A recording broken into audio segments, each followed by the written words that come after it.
Can you believe it's 2024 already? I cannot believe, okay, Olive is eating her little crunchy food.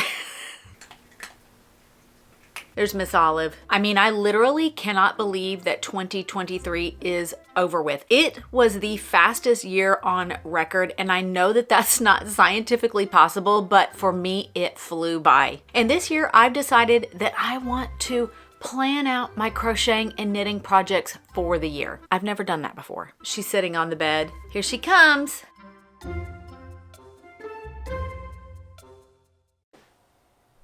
I'm that person that keeps up my Christmas decorations until like February. So yes, they are still up. But up until today, I've been a fly by the seat of my pants kind of a gal. And to be honest, that's really not working for me anymore. It really caught up to me in 2023, and I'm going to go into a little more detail about that later. And it made crocheting and knitting way more stressful than it needed to be. But this year is going to be different. I have a big birthday coming up in August. I'm going to be 50, halfway to 100. And I've been doing a lot of reflecting about what I want my life to look like for the next half of my life. And part of that is breaking that cycle that I have of procrastinating, feeling really stressed, working on projects at a frantic pace, shampoo, rinse, and repeat. So last year I made this 2023 crochet and knitting journal, and I used it for about a month and then I completely forgot about it. So I've updated it for 2024, and today I am going to go through and I'm going to plan out my projects for the year. And if you would like the workbook as well, I've got it for free. She doesn't like me sitting at this spot. No, you gotta let mommy sit there. Okay, Olive wins. Olive is really territorial about that chair for some reason. But if you would like the crocheting and knitting journal as well, I will leave a link for it. It's free. It's a free download on my website. So let's head down to the craft room and let's get started. I'm so excited about this, and let's just dive right in.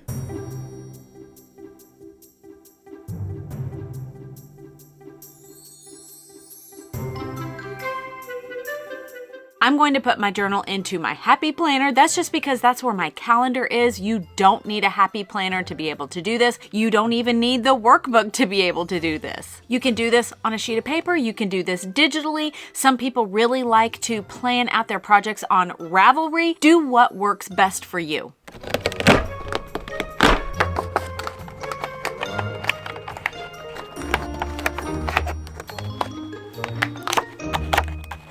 The first thing I'm going to do is to look back on 2023 to see all of the projects that I finished. That's going to help me to identify what worked well and what needs some tweaking for 2024. My 2023 projects actually started back in December of 2022, and that's when I designed this little duck, and I had this vision of 3 little ducks with a nautical theme on each one of their little sweaters. So I finished this one technically in December of 2022, but then in January of 2023, I finished this little guy, and he has the little whale motif on his sweater. Then I made the third one.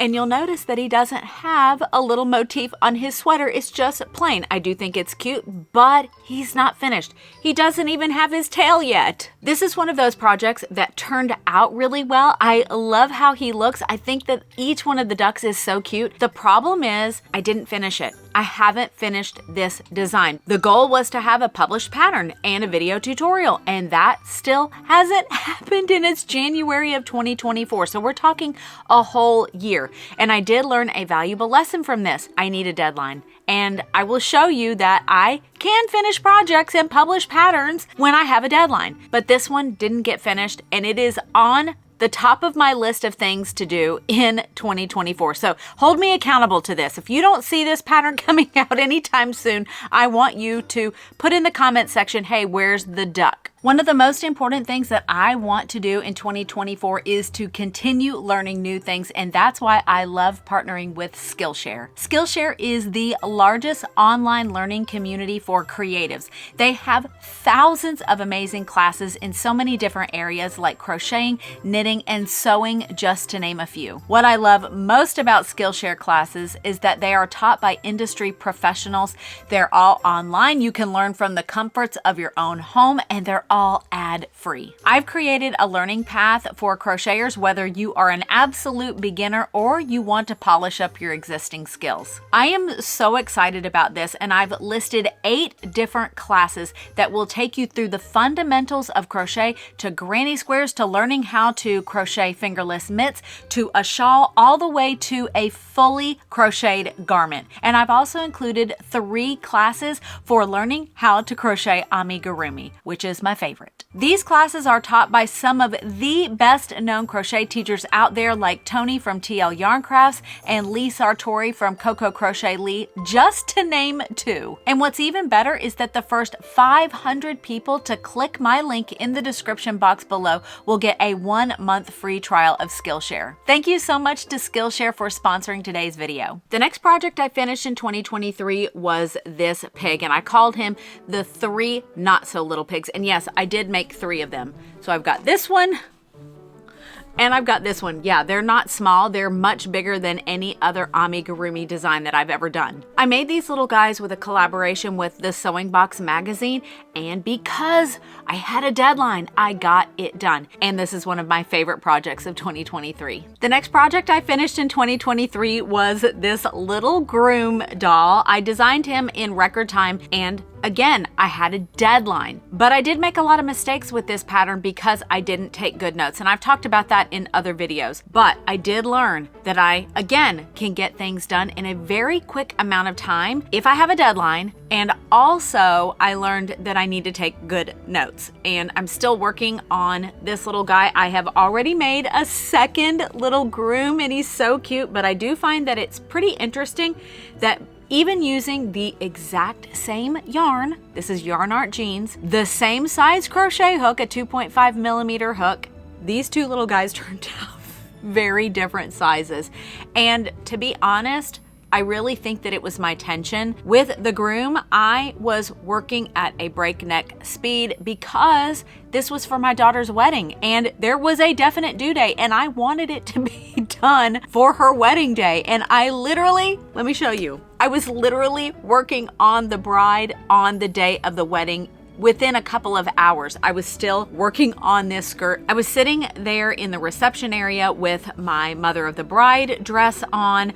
I had my hair and makeup done, and I was furiously crocheting to get this little bride finished. And thankfully she was. The bride and groom dolls are not with my daughter and son-in-law because I'm still working on the pattern, because I did such a bad job of taking the notes that I just scribbled them. Now they don't make any sense to me. So that's another thing that I learned in 2023. Take good notes. The next project I finished in 2022, nope, not 2022, 2023, is the Quinn Lap Blanket from Tony from TL Yarn Crafts. I love this one. This was an addictive crocheted blanket. This worked up so quickly. Tony sent me her brand new Happy Place yarn, and it was such a joy to work with that I just wanted to make more and more squares. I honestly didn't really want this project to ever finish because it was just so fun to work on. So this was one of my favorite makes of the year. The next finished project of 2023 is this little amigurumi astronaut from May from Amigurumi. This is from May's brand new book, Amigurumi People, that has all of these adorable characters. And again, I got this done quickly because there was a deadline. I made him for a virtual book tour that the publisher was having, and so I needed to have it done by a specific date, and of course I did. The next project I finished in 2023 were these little chunky pigs. This is a pattern from Green Frog Crochet, and it uses chunky chenille yarns, and I had so much fun making these because I tested 3 different chunky chenille yarns to see which one I liked best and reviewed the yarns. This one was just really fun. They work up so quickly. The next project I finished in 2023 was the Snowman Finger Puppets. This was such a fun project to work on. It was also in collaboration with the Sewing Box magazine, and so I had a due date. There's a theme here. When I have a due date, I usually do a lot better. Another project that I finished last year was Dash Dino. This is from the book Mama Made Minis Knotted Lovies. This worked up super quick. It was such a fun project. One project that I finished in 2022 that is a bit of an outlier is Petunia Petal Mouse. This is a project that I had no external deadlines for. I wasn't doing it with a collaboration, but I got this one done in record time. I ended up making 3 of them because I was testing out the pattern to make sure that it was correct, but I also published the pattern, created a full video tutorial for it, and this one just helped me to see that when I'm really inspired, I can also get things done quickly. This is one of my favorite projects of the entire year. My final project of the year was the Christmas Pigs Amigurumi finger puppets. Oh my gosh, I love these little guys so much. I had so much fun making them. This was also a collaboration with the fabulous Marley Bird. She had a 24 days of quickies with Marley Bird and friends where you could get a downloadable ad-free pattern each day for the 24 days leading up to Christmas. And this was my participation with it, and it just turned out so cute. I love these little guys so much.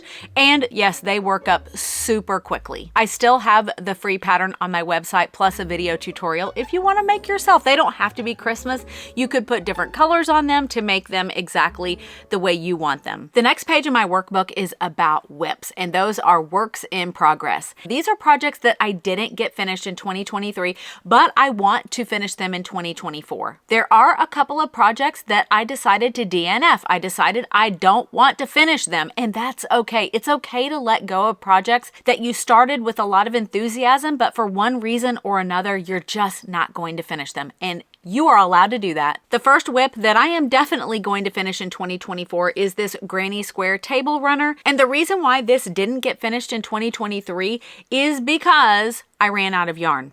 I don't play yarn chicken. I've done that before and I always lose. So all I need to do is to order the yarn, and I only have 3.5 squares left to finish. I have one big whip from 2023. Actually, it started in 2022. I took this Norwegian kofta class from Knitography Farm, and I have slowly but surely been working on it. I have finished the whole body. I finished one sleeve. I am about halfway done with the other sleeve. The reason why this project just didn't get done is because it's a massive project. It's the largest crocheting or knitting project I've ever done. I've made blankets bigger than this before, but this one requires so much concentration, so much work. So I'm giving myself a lot of grace for not having it finished yet, but I am plugging on. I am going to finish. I have to do the steek next once this is done, and that's when you actually cut this. This is going to be a cardigan.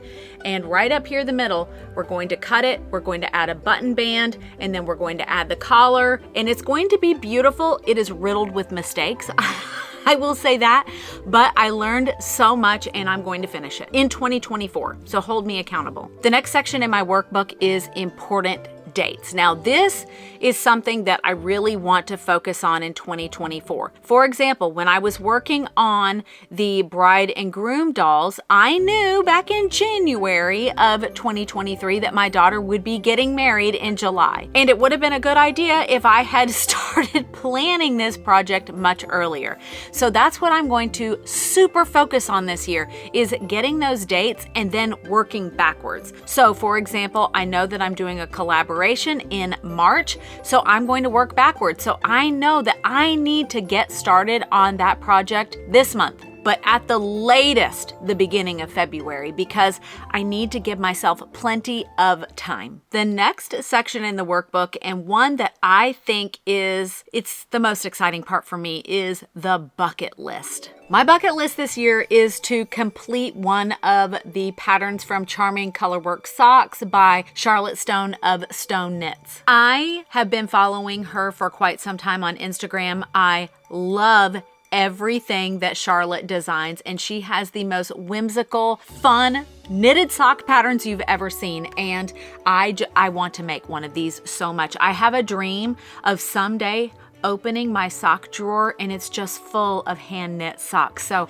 this is something that I really want to do in 2024. And I think that this is one of the most important parts of your planning for 2024 is to dream big. Think about those projects that just get your creative juices flowing and that get you excited to grab your crochet hook and your knitting needles. Can you tell I'm excited right now? The next section has to do with the bucket list section, and that is what skills do you want to learn in 2024? For me, I have knit 2 pairs of socks, but I'm not super comfortable knitting socks. It's a skill that I am learning. So that is something that I am going to spend a little bit of time working on this year is understanding knitted sock construction, especially the heel part. And that's just a skill that I want to learn. And I like having this written out in black and white so that I can remind myself, hey, if you find a YouTube tutorial on something, maybe spend some time looking at that. Or if you find a course, there's so many on Skillshare that you could look up these different skills that you want to learn for 2024. The next section of my workbook is called Stash Busters. Now, this is a section that I did not have in the 2023 workbook, but I've added it for this year, and that's because I need to work down my stash. I grew my yarn stash in 2023 like I never thought I would have this much yarn in my entire life. So I'm going to be looking for patterns that I can use up my yarn stash. Thankfully, I got a lot of it, so that's not going to be difficult to do. I think this is a great way to keep this in the back of your mind. I'm going to be writing down the yarns that I want to use up in 2024. So that way, as I come across projects, I can, oh my goodness, I know, I wanted to use up my Barocco Vintage. This pattern would be perfect with that yarn. Hi, Pickle. Pickle wants to make his appearance like he always does. These cats, they rule my life, okay? You think when your kids grow up that, you know, you're gonna have all this free time and then you get your pets and then they're the boss of you. Please, Pickle, come here, babe. The next section, and this one is so much fun, is listing those projects in order because now we have our due dates, we have our dream bucket list projects, we've got our stash busters listed out, and now it's time to put all of that together and get those projects listed out in order. I've got the pattern, the yarn, a hook and needle size, who I'm making the project for, and most importantly, the due date. Okay, buddy, okay. The next part of the workbook is the individual project pages. And this is one part that I wanted to include in this workbook so that as you're working on a project, as I'm working on a project, I can keep notes. This is so critical for me, and I know for many of you from the comments, no. Can we please not have to be in every video? Do we have to do this? I purposely made these pages large so that you have plenty of room to write down all of that information. This is the kind of thing that I always think I'm going to remember, and I don't. I don't know why I haven't learned this lesson yet. More times than I can count, I have made a project and thought, why didn't I put that information down somewhere because now I can't remember. I am going to force myself to do this for every single project. So another thing to keep me held accountable with. This is called, you know what, I should have named this the accountability journal. The crocheters and knitters accountability journal. That's what it should have been named. And finally, in the back, I have monthly pages, so January through December. And this is a bullet style journal page where you can jot down anything, or you could even use it to sketch out ideas, anything that you want to use these for. I find that I do really well when I can just jot down ideas, almost a stream of consciousness type of little things that come up in my brain. That really helps to get those creative juices flowing for me. And that's why I like having this in the journal as well. That way I can just dream, I can piddle, I can fiddle, I can doodle, and sometimes those little scribbles will blossom into something really beautiful. I hope this was a fun exercise for you. I enjoyed doing this so much. I feel more motivated and excited than ever before about my crocheting and knitting projects because I have them written down in black and white. Remember that you can get your free Knitters and Crocheters journal by clicking the link in the description box below, and also make sure to get your 1 month free trial to Skillshare. I hope you all all feel inspired to pick up your crochet hooks and your knitting needles and to make something magical today. Happy stitching!